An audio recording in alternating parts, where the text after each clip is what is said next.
El tema de esta tarde para ustedes tiene como título Si escogieras la vida.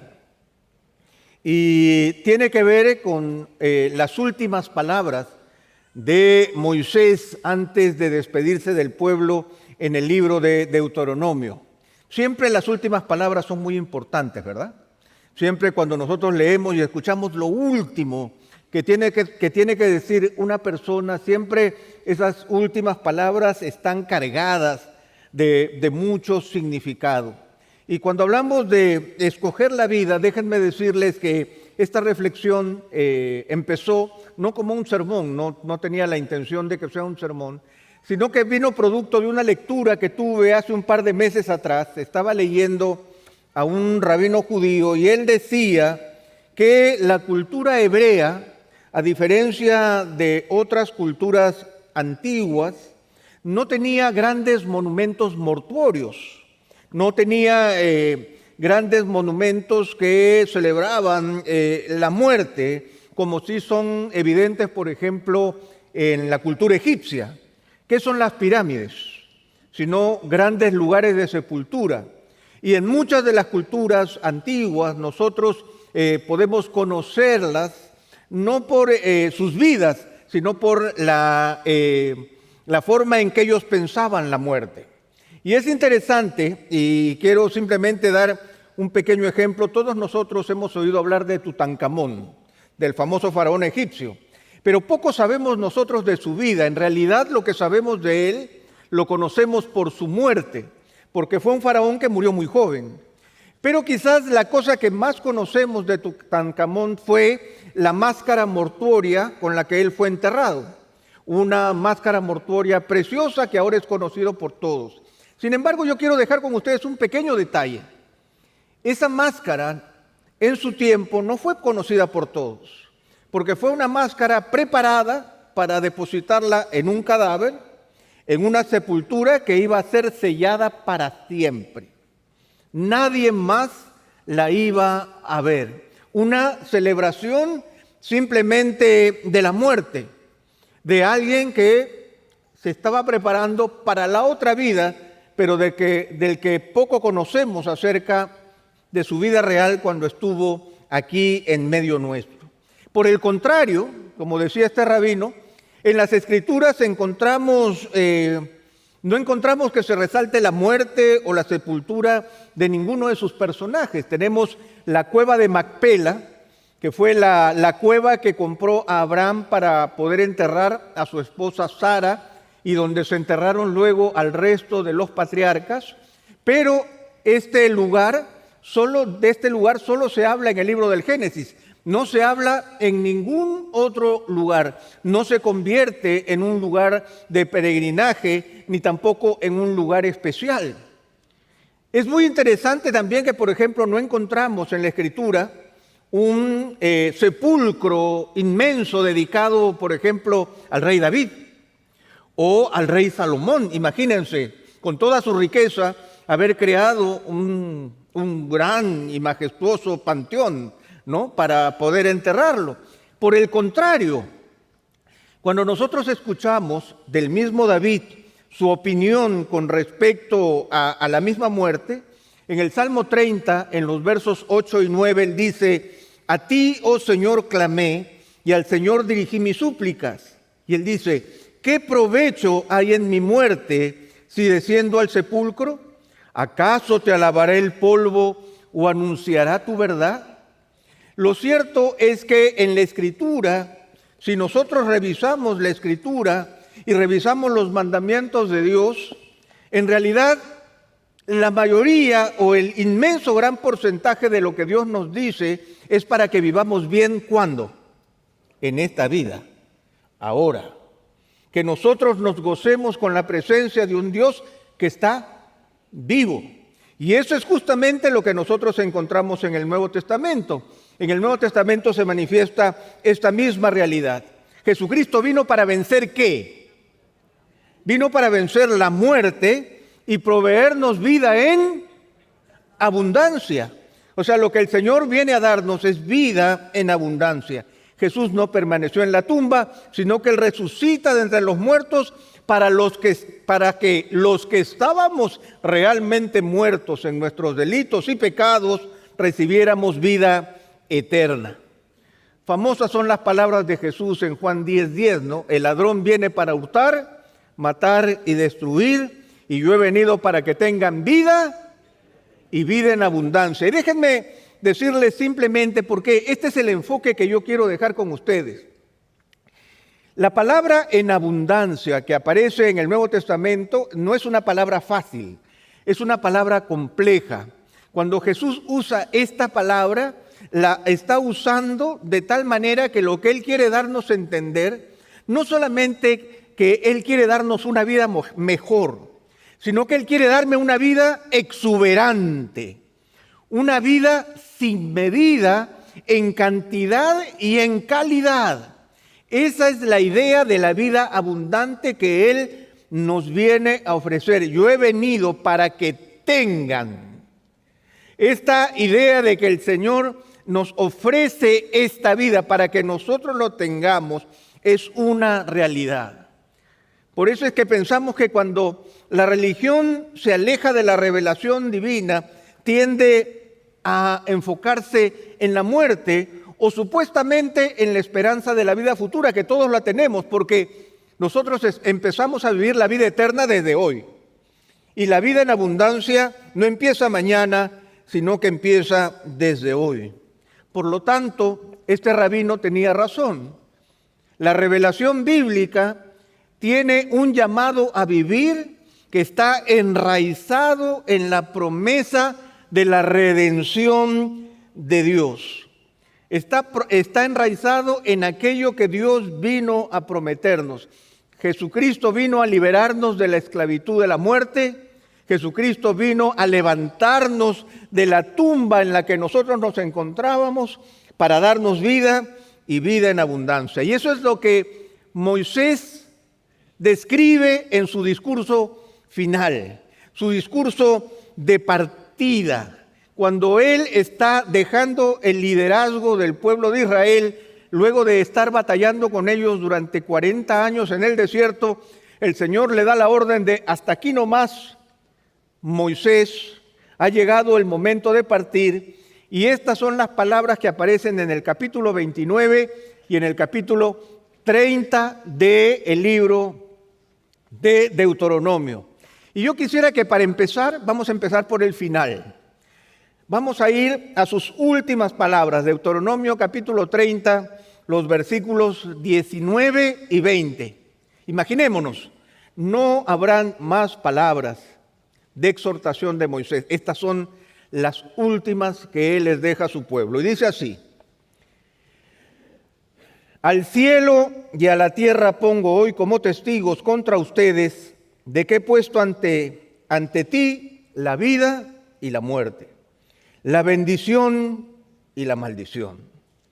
Escoge, pues, la vida para que vivas tú y tu descendencia, amando al Señor tu Dios, escuchando su voz y allegándote a Él, porque eso es tu vida y la largura de tus días, para que habites en la tierra que el Señor juró a tus padres, Abraham, Isaac y Jacob.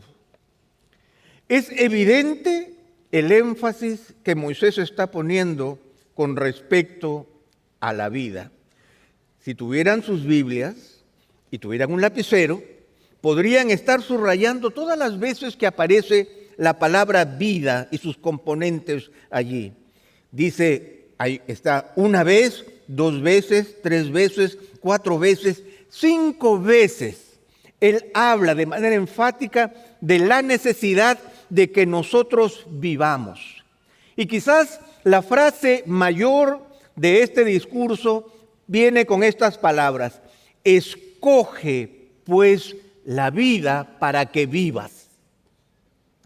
Y yo creo que este llamado es fundamental, porque si nos ponemos en contexto, el pueblo de Israel había sido sacado de una vida reducida de dolorosa esclavitud en Egipto. 450 años de dolorosa esclavitud en Egipto. Deambuló en el desierto por 40 años y ahora se encontraba a las puertas de entrar a la tierra prometida. Sin embargo, todo esto podría ser un canto de liberación. 450 años esclavizados en Egipto, viviendo una vida dolorosa. Éxodo nos dice que el pueblo clamaba y el clamor del pueblo subió a la presencia de Dios. Luego 40 años en el desierto, en dirección a la tierra prometida, y ahora se encuentran en la puerta de la tierra prometida, y pareciera que todo esto es un famoso canto de victoria. Pero ¿qué sucede?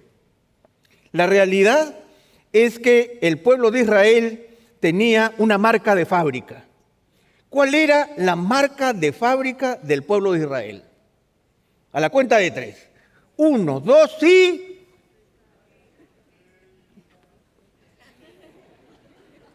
De nuevo, porque estaban desatentos.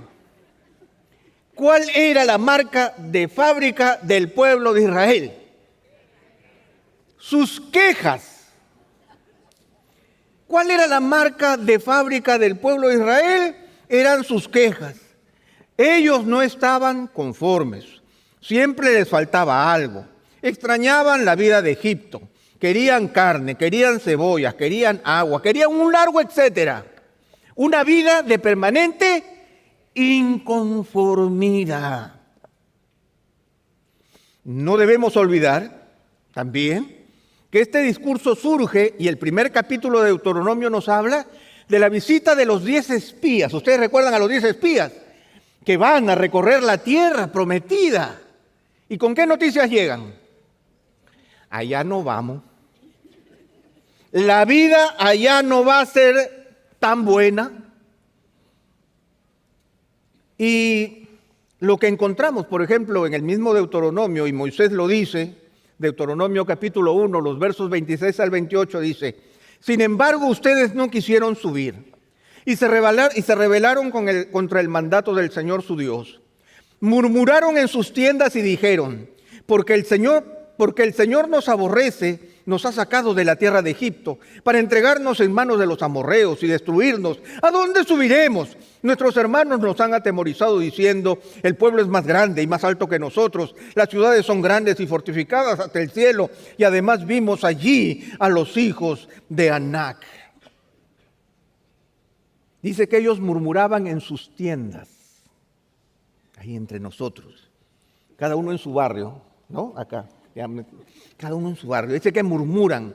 Ustedes saben que la palabra murmurar es una palabra muy musical, porque tiene que ver justamente con aquello que hacemos. Esa es la idea de la murmuración, ¿no? Hablar bajito, como estar diciéndonos entre nosotros.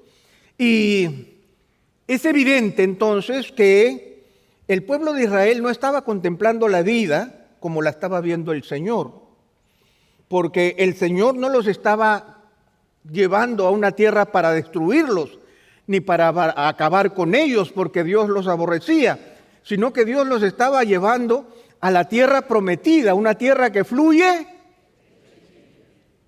¿Qué más inofensivo que la leche y la miel, Hugo? No hay nada más inofensivo que la leche y la miel. Nada más alimenticio, nada más básico, nada más dulce que la leche y la miel. Sin embargo, al parecer, la vida que tenían que escoger no era la vida que ellos estaban imaginando, y al parecer no era la vida que ellos estaban viendo, porque era un pueblo que se quejaba de la vida, insatisfecho, temeroso, y que por sobre todo había perdido de vista a su Dios, porque había empezado a desconfiar del Señor. Quizás ahora podemos entender por qué las últimas palabras de Moisés fueron una invocación a escoger la vida sobre la muerte, la bendición sobre la maldición, a que ellos pudieran ver lo que ellos al parecer no estaban viendo. Ahora, vamos a salirnos de las tribunas y vamos a poder hacer una comparación con nuestras propias vidas. Nosotros también somos el pueblo de Dios. Nosotros también hemos gozado del Señor en nuestras vidas. El Señor también nos está llamando a escoger la vida sobre la muerte y la bendición sobre la maldición. Sin embargo, nosotros también nos vivimos quejando. Y si nos está yendo más o menos bien, ¿cuál es la frase que usamos? No me puedo quejar. Como si la queja fuera una marca de fábrica en nuestras propias vidas. Vivimos en un mundo que nos confunde, en un mundo que nos atemoriza, que pareciera que está plagado de gigantes, como los amorreos, y que vienen a destruirnos, pueblos que son más grandes que nosotros, y terminamos de alguna manera afirmando que Dios nos aborrece con la vida que nos ha dado. De alguna manera nosotros somos iguales al pueblo de Dios de la antigüedad. Sin embargo, el llamado a escoger la vida que Dios tiene para nosotros sigue siendo fundamental, porque nuevamente no podemos dejar de lado la promesa de Jesús. Yo he venido para que tengan vida y para que la tengan en abundancia. Y de tal manera que ese es nuestro desafío. Así que yo quisiera brevemente, el discurso de Moisés es un discurso sumamente profundo, pero yo quisiera que lo revisemos y que podamos descubrir qué podemos aprender de las últimas palabras de Moisés con respecto a la vida que deberíamos estar viviendo y por qué no la hemos escogido todavía. ¿Qué podemos aprender de este discurso? Así que vamos al capítulo 29 de Deuteronomio y vamos a leer los primeros 3 versículos. Ahí está empezando su último discurso Moisés. Dice: estas son las palabras del pacto que el Señor mandó a Moisés que hiciera con los israelitas en la tierra de Moab, además del pacto que él había hecho con ellos en Horeb. Moisés convocó a todo Israel y les dijo: delante de sus ojos ustedes han visto todo lo que el Señor hizo en la tierra de Egipto, a Faraón, a todos sus siervos y a toda su tierra. Las grandes pruebas que vieron sus ojos, aquellas grandes señales y maravillas. Vamos a quedarnos allí. Estas son las palabras del pacto que el Señor mandó a Moisés. Es cierto, nosotros vivimos vidas en medio de un mundo complejo, de un mundo difícil, de un mundo lleno de peligros e incertidumbres. Pero también es cierto que nosotros, los cristianos, vivimos bajo el pacto de Dios. Y esta es la primera señal que le da un cambio profundo a la forma en que nosotros vivimos la vida. Nosotros no vivimos la vida simplemente bajo la incertidumbre de las circunstancias. Nosotros no estamos sujetos al gobernador de turno. No estamos sujetos simplemente a nuestros cambios de salud o a nuestros cambios financieros, laborales o relacionales. Lo primero que nosotros tenemos delante de Dios es que Dios tiene un pacto con nosotros. Él ha establecido un compromiso permanente. El Dios del cielo y la tierra, el Dios soberano, el Dios que tiene control sobre todas las cosas, ha dicho: yo voy a hacer un pacto contigo. Y esa es nuestra primera realidad. Nosotros estamos bajo el nuevo pacto. Este nuevo pacto es nuestro documento de identidad para vivir la vida. ¿Y qué dice este nuevo pacto? El nuevo pacto se refiere a la nueva relación entre Dios y sus elegidos, establecida a través de Jesucristo, basada en la gracia, producto de su obra en la cruz del Calvario, que nos ha llevado al arrepentimiento para obtener el perdón del pecado, de los pecados y una nueva vida en Cristo por el Espíritu Santo. Esa es la realidad que nosotros tenemos como hijos de Dios. Una realidad que se basa en el pacto de Dios, en la que Él dice: el que a mí viene, yo no le echo fuera. En la que nosotros tenemos la seguridad de que el Señor Jesús ha dicho: el que mi Padre me ha dado, yo lo tengo conmigo. Entonces, esta es la primera cosa que nosotros podemos ver. Y esto se manifiesta y dice ahí en el verso 2: delante de sus ojos ustedes han visto todo lo que el Señor hizo en la tierra de Egipto, a Faraón, a sus siervos, a toda su tierra, las grandes pruebas que vieron sus ojos, las grandes señales y maravillas. Ahora, hay una realidad que está allí, la realidad del pacto que nos permite ver y ser testigos oculares y recipientes de los hechos bondadosos de Dios. Si ustedes ven ahí en el verso 2 y en el verso 3, ¿cuántas veces aparece la palabra ojos? Delante de sus ojos, lo que vieron sus ojos, las grandes señales, las grandes maravillas, todo eso está delante de ellos, los hechos bondadosos de Dios. Sin embargo, como también sucede en nuestro tiempo, era evidente que los hebreos no veían lo que Moisés afirmaba y por eso estaban insatisfechos, por eso se quejaban, por eso soñaban secretamente con volver a Egipto, porque parecía que nada es suficiente y hasta dudaban del poder y la providencia de Dios. Ellos no terminaban por escoger la vida que Dios tenía para ellos. ¿Y por qué se da eso? ¿Es que acaso ellos no veían lo que Dios estaba haciendo? Dice sí, que estaba delante de sus ojos las grandes y señales de Dios.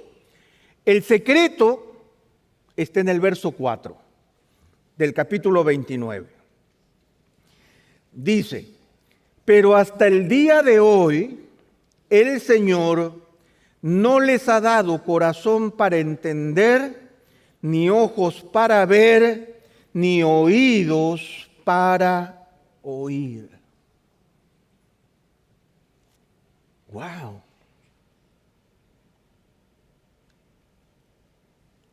No tenían ojos para ver, oídos para oír, ni corazón para entender.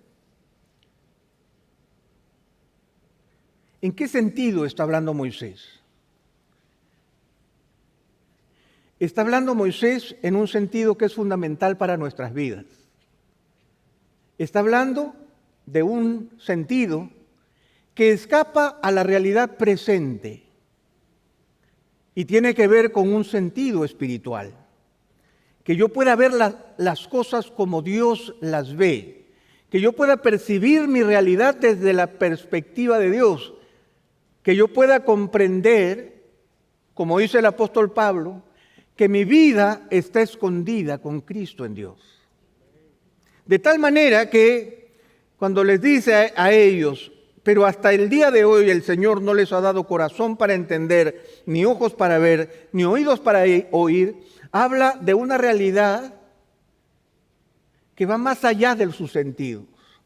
Todos nosotros vivimos sujetos, ¿no es cierto?, a los vaivenes de la realidad contemporánea, a los vaivenes del cambio climático, a los vaivenes de los gobernantes, a la urgencia de las guerras, a los problemas económicos, a las dificultades por doquier.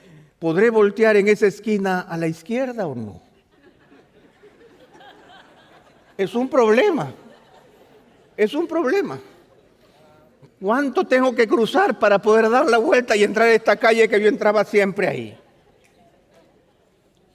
Ahora, cuando vemos todo eso, yo me pregunto, ¿y cómo entra entonces la vida que el Señor quiere para mí? Y de escoger esa vida abundante, si yo vivo la misma vida que todos están viviendo.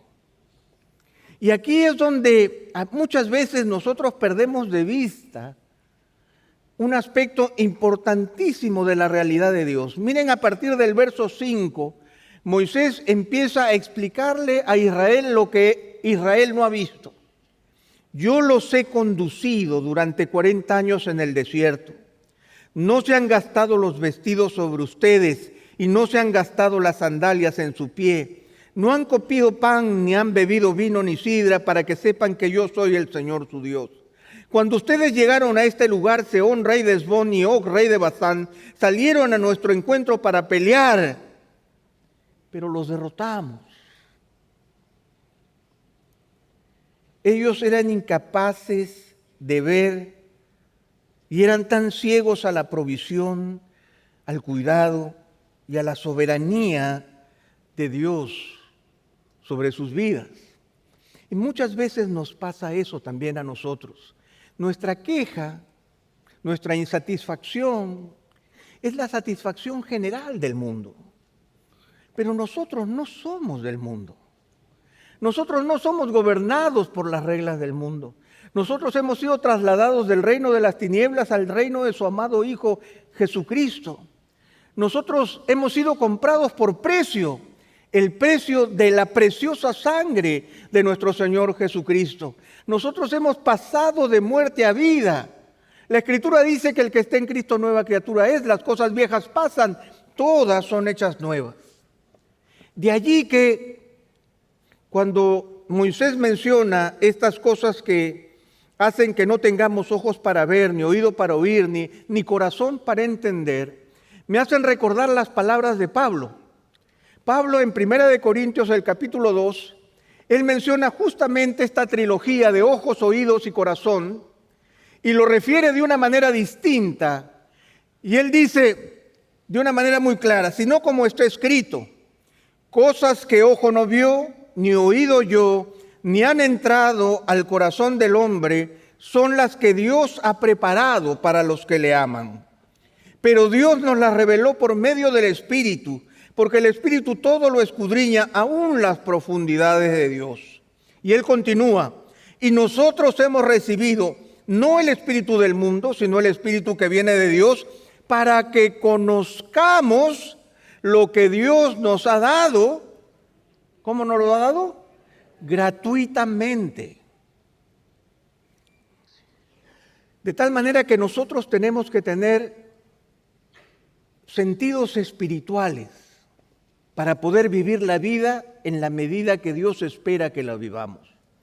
Nunca podremos descifrar la vida de Dios a la luz de nuestras circunstancias temporales, a la luz de mi presión arterial si hoy día está buena o está mala, a la salud de los rojos o los azules de mis cuentas bancarias, a la luz del éxito o el fracaso de mi trabajo, sino a la luz de cosas que ojo no vio, ni oído yo, ni han subido en corazón del hombre, que son aquellas cosas que Dios solamente ha preparado para los que le aman, y que Dios revela a través de su Espíritu, para que nosotros conozcamos lo que Dios me ha dado, no porque lo merezca, sino porque me lo ha dado gratuitamente.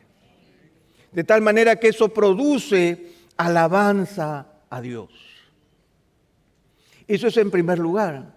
No podrás vivir la vida abundante que el Señor tiene para ti si solo te basas en las mediciones con que el mundo se mide.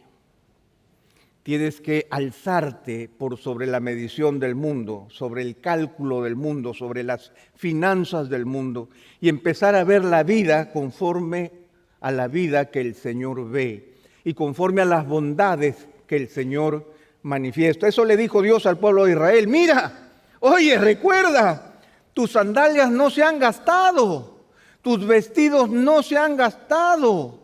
Les he dado maná del cielo.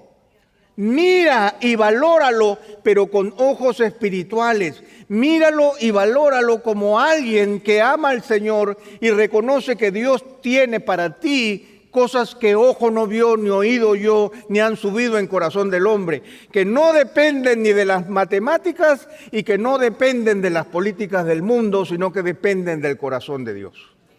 Esa es la primera realidad para poder vivir una vida abundante. Descubrir que yo tengo que mirar más allá del sol, por encima del sol, pedir la guía de Dios. Señor, ayúdame a entender mi vida a la luz de tus planes y a la luz de tus propios propósitos. En segundo lugar, hay algo interesante que Moisés dice, y me encanta el hecho de pensar que a veces nosotros no vivimos la vida que deberíamos estar viviendo porque de alguna manera nos sentimos excluidos de la vida que el Señor está ofreciendo por su gracia. Digámoslo gráficamente.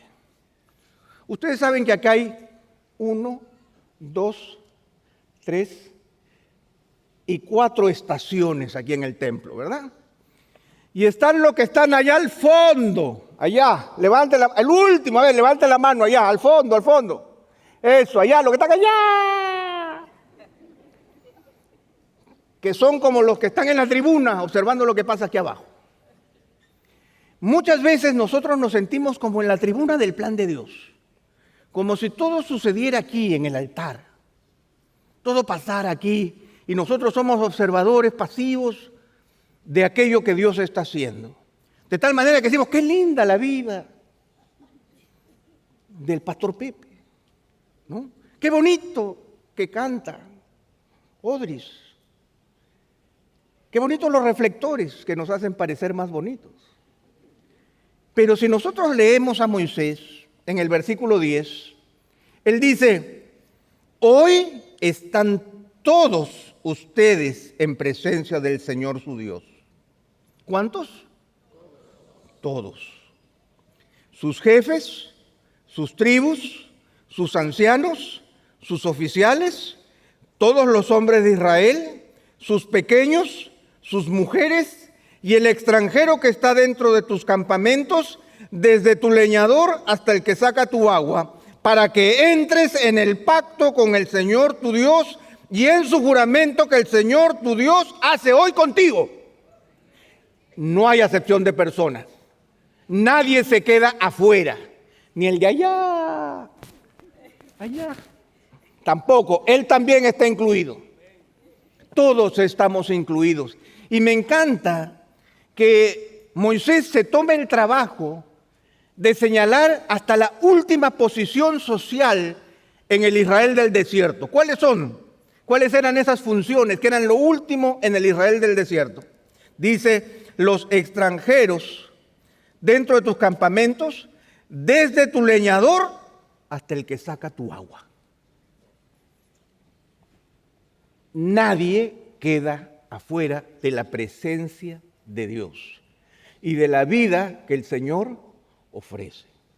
Y eso es algo que nosotros tenemos que tenerlo grabado en nuestra alma, porque muchas veces nosotros asumimos la posición de espectador en cuanto a la vida abundante que Dios tiene para con nosotros. Pero el Señor no quiere espectadores.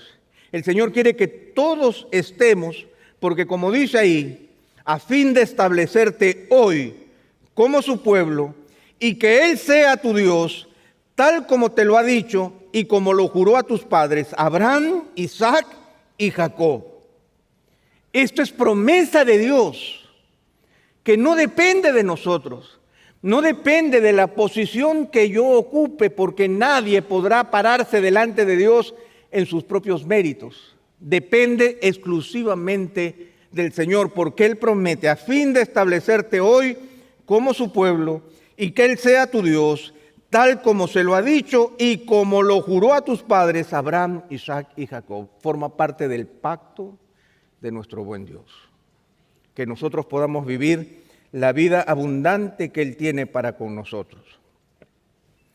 Ahora, teniendo en consideración estas dos cosas, hay algo que Moisés como maestro intenta decirle al pueblo y intenta señalarle que este es un asunto que no depende simplemente de mis intenciones, que yo no estoy sujeto simplemente a tratar de vislumbrar a Dios en medio de la neblina de este mundo, sino que el Señor ha dejado claramente estipulado las características de la vida para que nosotros la tomemos y la mantengamos en medio de nosotros. De tal manera que podemos decir que a veces no vivimos la vida que deberíamos estar viviendo porque pensamos que la sabiduría para vivirla está completamente fuera de nuestro alcance. ¿Dónde está? ¿Cómo es la vida? ¿Cómo la vivo? Ya me dijiste, Pepe, que cosas que ojo no vio, ni oído yo, ni han subido en el corazón del hombre, son las que Dios ha preparado para los que le aman. ¿Cómo la descubro? ¿Dónde la veo? ¿Cómo voy a saber? ¿Qué hago yo? Miro las estrellas, busco una voz que me hable. ¿Qué es lo que tengo que hacer para yo poder saber qué está pasando? Porque en primer lugar, Para muchos de nosotros, las incertidumbres de la vida, la falta de seguridades, los pros y los contras, las subidas y las bajadas, los éxitos y los fracasos, son variables que pareciera que no nos permiten vivir la vida abundante. Hay tantas insatisfacciones, tanta ausencia de seguridad, tantos pros y contras, tantas subidas y bajadas, tantos éxitos y fracasos, tanta inconformidad, que no hay forma de que yo pueda vivir la vida abundante, porque lo que yo quiero, Pepe, si Dios estuviera conmigo, yo lo que quiero son certezas. Yo quiero saber si el negocio me va a ir bien. Yo quiero saber si yo voy a ganar el torneo de paddle la próxima vez y voy a llevarme una segunda medalla. Yo quiero saber si esta inversión que estoy haciendo no es un esquema Ponzi en donde voy a perder todos mis ingresos. O como ese pobre hombre que creyó que Jennifer Aniston lo estaba llamando y le pidió un préstamo y perdió todos sus ahorros. Yo quiero certezas y a veces pensamos que las certezas y la vida abundante es tenerlo todo bajo control y conforme a nuestros deseos. Dios es el genio de la lámpara. Cada día me da 3 deseos. Pero esto es imposible. Esa no es la vida abundante que Dios quiere proveer. Los reyes más terribles de Israel, los reyes más paganos, si ustedes leen la historia de los reyes, se van a dar cuenta que los reyes más paganos estaban rodeados ¿de qué? ¿De qué se rodeaban ellos? Se rodeaban de profetas, muchos profetas. Siempre había un profeta de Dios y 8,000 profetas falsos. ¿Pero qué ofrecían los profetas falsos? Le decía, voy a tener victoria mañana en la batalla. Vas a tener, oh rey, victoria en la mañana porque tú eres el más querido de Dios. Toda esa caterva de profetas falsos estaba ahí para decirle al rey lo que el rey quería escuchar. Como dice Pablo, tienen comezón de oír, pero ninguno de ellos le daba ¿qué? La palabra de Dios. Por eso venía el profeta verdadero y le decía, dice el Señor, y se acababa la democracia, porque acababan con él. Entonces, ese deseo de certezas es imposible, porque el único que tiene control sobre todas las cosas es el Señor. Por eso que en Deuteronomio, en este capítulo, Moisés dice unas palabras que para nosotros son muy conocidas porque le hemos usado muchas veces. Deuteronomio 29:29. Deuteronomio 29:29 dice, las cosas secretas pertenecen al Señor nuestro Dios, pero las cosas reveladas nos pertenecen a nosotros y a nuestros hijos para siempre, a fin de que guardemos todas las palabras de esta ley. Hermanos, cada día trae su propio afán. Nosotros no sabemos lo que va a pasar en el próximo minuto. Nosotros no sabemos ni siquiera la hora exacta de nuestra partida que nos va seguramente a sorprender. Nosotros no tenemos la seguridad de que el negocio va a salir como lo esperamos. Nosotros no tenemos seguridad absolutamente de nada. Y eso se llaman las cosas secretas que le pertenecen al Señor nuestro Dios. Los misterios de Dios son insondables, son impenetrables. Pero eso no significa que el Señor me ha dejado simplemente a la suerte de las circunstancias. Lo que sí el Señor nos ha dejado, algo que es cierto, que es permanente y que Él ha revelado, que es su palabra. Y el cielo y la tierra pasarán, pero sus palabras no pasarán. Sécase la hierba, se marchita la flor, pero la palabra de nuestro Dios vive y permanece para siempre. La palabra de Dios penetra hasta partir nuestra alma y nos permite entender nuestros pensamientos y las intenciones de nuestro corazón. De tal manera que es interesante que el Señor señala dos pertenencias. Dice, las cosas secretas le pertenecen al Señor nuestro Dios, no nos pertenecen a nosotros. No hay forma de que el Señor traslade su propiedad a nosotros. Sin embargo, dice que las cosas reveladas nos pertenecen a nosotros y a nuestros hijos. Ahora, la palabra de Dios es la palabra ¿de quién? De Dios. Valga la redundancia. Por lo tanto, no está hablando de que la palabra nos pertenece en un sentido de propiedad, sino en el sentido de que el Señor ha dejado eso porque nos corresponde, porque es lo que nos toca, es lo que debemos observar para una vida buena y abundante. El Señor pone de nuestro lado la responsabilidad de la obediencia en medio de nuestras circunstancias.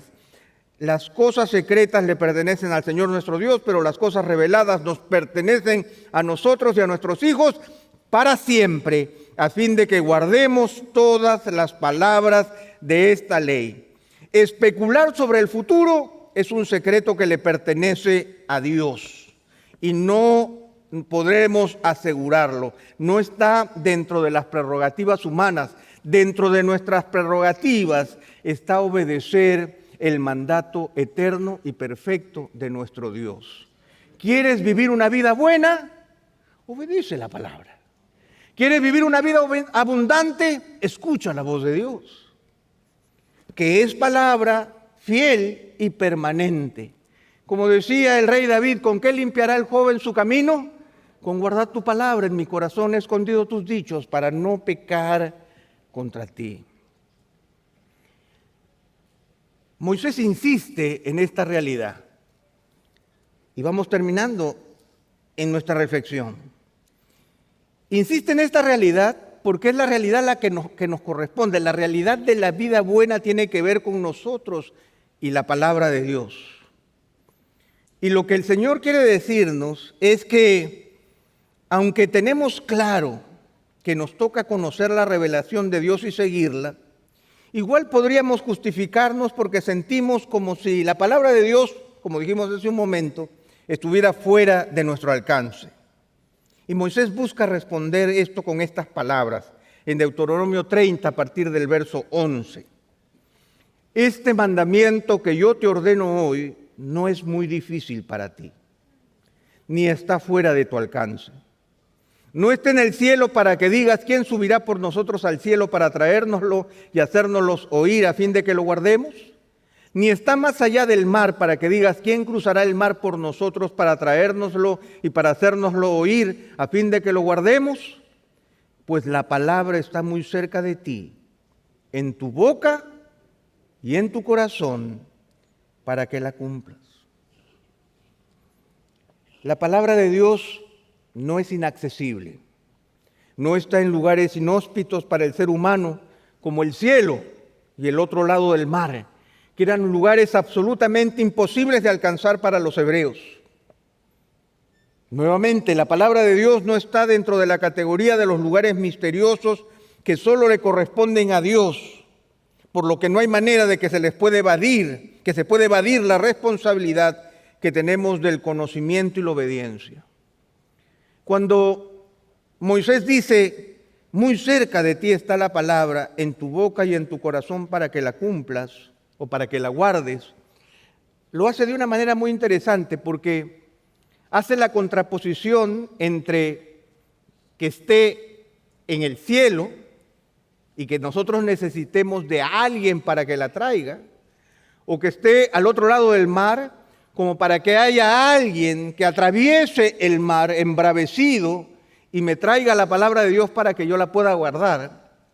De una manera muy interesante le dice, no, muy cerca está de ti la palabra, en tu propia boca y en tu corazón, para que la cumplas. ¿Y cuál es el paralelo en nuestro tiempo? Queridos amigos, y amigas. ¿Cuántas Biblias hay en tu casa?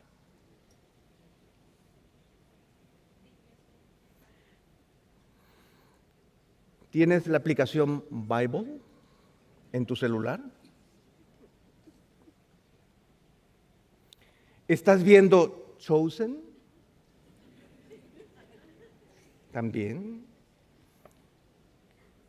¿Tu aplicación te puede leer la Biblia?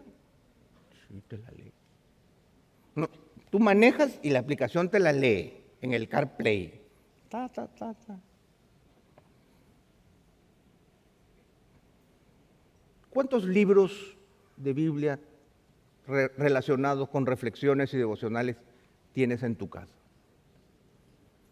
Muy cerca está de ti la palabra en tu boca y en tu corazón para que la cumplas. No hay excusas. Eso es lo que Moisés está tratando de decirnos. Y por eso es que nosotros nos damos cuenta que vivir la vida abundante es algo que nosotros escogemos. Escogemos buscar a Dios porque yo no me quedo satisfecho con las explicaciones que el mundo da de esta vida. Y yo sé que hay mejores explicaciones en Dios para mi propia vida y todo lo que yo estoy pasando conforme a sus propósitos, porque ni un cabello de mi cabeza cae sin su consentimiento. En segundo lugar, yo no soy ajeno al pacto de Dios, porque todos nosotros, los que hemos creído en Cristo, estamos en la presencia del Señor. Y a todos nosotros se nos da la posibilidad de vivir una vida abundante.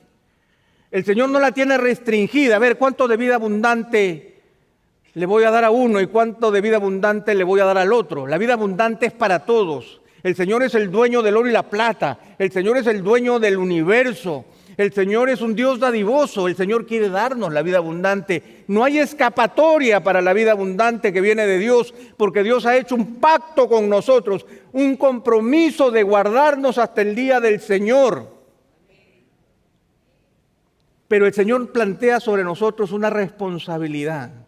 La responsabilidad de cambiar nuestra mentalidad y poder descubrir que la seguridad de esta vida no radica en las circunstancias, sino que radica en la medida en que yo obedezco aquello que Dios estableció en su palabra. Por eso es que ahora nos ubicamos nuevamente en las últimas palabras de Moisés.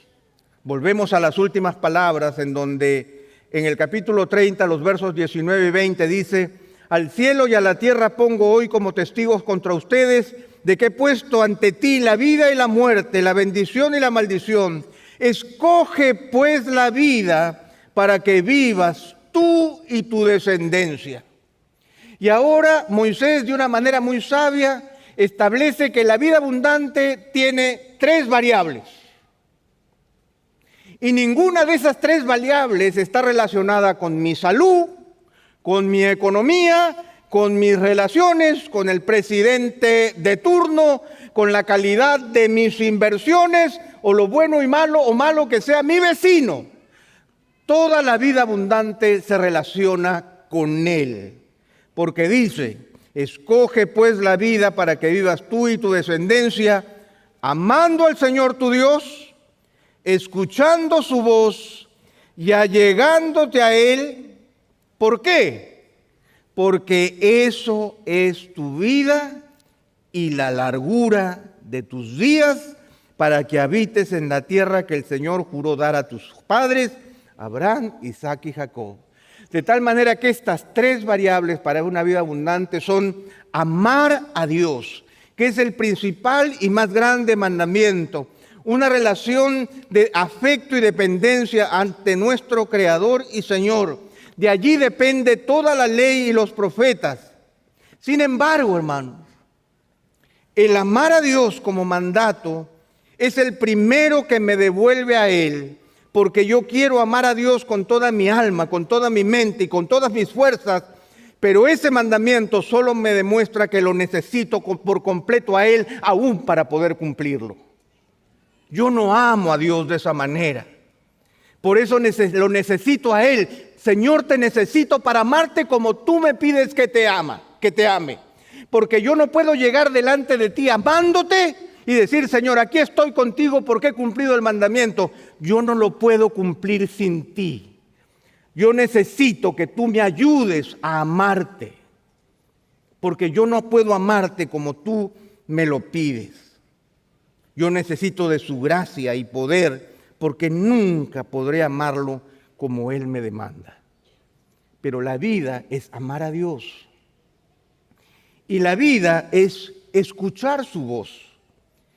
Siempre les insistiré que nuestra vida espiritual depende del alimento de la palabra que se consume de manera auditiva. Nuestra boca espiritual es el oído. Descuidar el alimento es simplemente descartar los nutrientes que nos permitirían vivir la vida abundante. Yo no puedo vivir ninguna vida sin alimento. Yo no puedo vivir la vida abundante si descuido la alimentación espiritual del hecho de poder escuchar su voz. Necesitamos volver a escuchar la voz de Dios y no andar pidiendo y diciendo, oh, ¿quién subirá al cielo para que me traiga la revelación de Dios? Para que cuando yo la escuche la guarde. ¿Quién podrá cruzar el océano? Sabe Dios, días y semanas, para que vaya y me traiga la revelación de Dios, para que yo la escuche y la guarde. Muy cerca de ti está la palabra, en tu boca y en tu corazón, para que la cumplas. Y termino con esta maravillosa frase, porque la vida es amar a Dios, escuchar su voz y allegarme a Él. ¿Y saben? Esta es una de las palabras que nosotros no usamos muy cotidianamente. Allégate a mí. Son de esas palabras que hay que ir a buscar en el diccionario porque uno no entiende exactamente qué es. Básicamente, la palabra allegarme significa acercarme. Pero los traductores no pusieron acercarme porque acercarse no es suficiente para dar el significado profundo de lo que el Señor quiere decir allí. El hebreo de la palabra que se usa para traducir con esta palabra allegarse tiene que ver con el hecho de la relación que existe entre la carne y el hueso. Eso es allegarse. O sea, una relación permanente, una relación de intimidad constante que no se puede separar sin que se cause una herida. Allegarme tiene que ver con el hecho de aferrarme.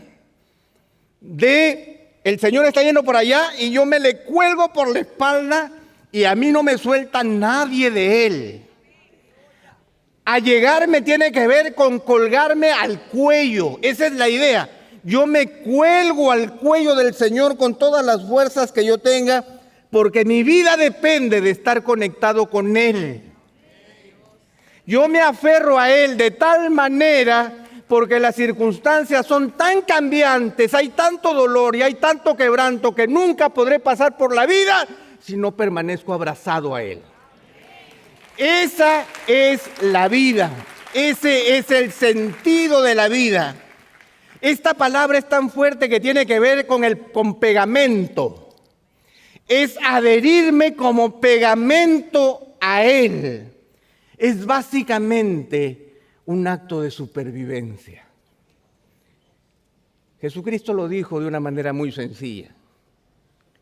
Él dijo, separados de mí, nada podrán hacer. De tal manera que ya notaron que la vida abundante que Dios tiene para sus hijos no está dictaminada por las circunstancias buenas o malas, por la presencia o la ausencia de bienes, por la paz o por la guerra, sino por mantenernos tan cerca de Él que escuchamos su voz con claridad. Y Él nos enseña a amarnos, amarlo. Y nos quedamos tan aferrados a Él que por fin comprendemos con Pablo sus palabras cuando Él dijo, nada me separará del amor de Cristo. Nada me separará del amor de Cristo, porque mi vida es Él, porque mi vida está escondida con Cristo en Dios, porque estoy protegido bajo el amparo de sus alas, porque le he dicho, Señor, Señor, yo quiero amarte y mientras busco amarte, enséñame a amarte más. Ayúdame a escuchar tu voz y ayúdame a llegarme a ti con tal profundidad que yo pueda ser uno contigo y pueda andar por la vida reconociendo que finalmente el que tiene control sobre mi vida eres tú y ninguna de las circunstancias. ¿Amén? Oremos al Señor. Señor, queremos darte gracias por esta preciosa verdad. Darte gracias, Señor, por la confirmación que tú nos das de que tú esperas de que nosotros vivamos una vida abundante. Pero de una vez por todas, Señor, te pedimos que nos quites de nosotros la idea de que la vida abundante está en relación con lo que el mundo considera una vida abundante. Nuestra vida abundante es superior. Nuestra vida abundante es más grande porque depende absolutamente de ti. Nuestra vida abundante es mayor porque depende de tu pacto, de tu compromiso para con nosotros. Porque depende de la obra del crucificado que resucitó de entre los muertos para que nosotros vivamos con Él. Te damos gracias, Señor, porque tú no haces acepción de personas. Te damos gracias, Señor, porque tú nos tienes considerados a todos los que creemos en ti para vivir esa vida abundante que tú das a plenitud. Señor, tú no das migajas, tú nos regalas una vida abundante. Te damos gracias, Señor, porque hay cosas secretas que te pertenecen a ti, pero si yo estoy contigo, las cosas secretas no tienen importancia, porque te estoy escuchando a ti y estoy escuchándote decir que me amas, que tienes cuidado de mí, que eres compasivo, que perdonas mis pecados, que actúas con misericordia. Señor, yo te doy gracias, Señor, porque en medio de las encrucijadas de la vida, de las incertidumbres y de las nieblas, nos has dejado tu palabra, que es luz para nuestro camino, antorcha que alumbra en lugar oscuro. Palabra tuya, Señor, que me permite aún entender mis propios pensamientos y las intenciones de mi corazón. Palabra que anuncia el fin de los tiempos con la absoluta seguridad de que Cristo permanecerá sentado en su trono y que tiene toda autoridad en el cielo y en la tierra. No hay circunstancia que sea ajena a ti. Y te damos gracias, Señor, porque finalmente has reducido la vida abundante, Señor, de una manera tan sencilla, en donde ya no depende de las cosas, ya no depende de los bienes, no depende de los gobiernos, sino depende simplemente de estar muy cerca a ti. Señor, tú eres la vida. Permítenos aferrarnos a ti de manera permanente todos los días de nuestra vida. Te lo pedimos en el nombre de aquel que es nuestra vida, nuestro Señor Jesucristo. En el nombre de Él ponemos nuestras vidas delante de ti. Amén. El Señor les bendiga, hermanos. Guardemos la vida. Gracias por acceder a este recurso. Espero que haya sido de gran bendición para tu vida. Te sugiero que te suscribas a este canal de forma que tú puedas recibir notificación la próxima vez que hayamos subido un nuevo recurso que pueda servirte de instrucción y bendición.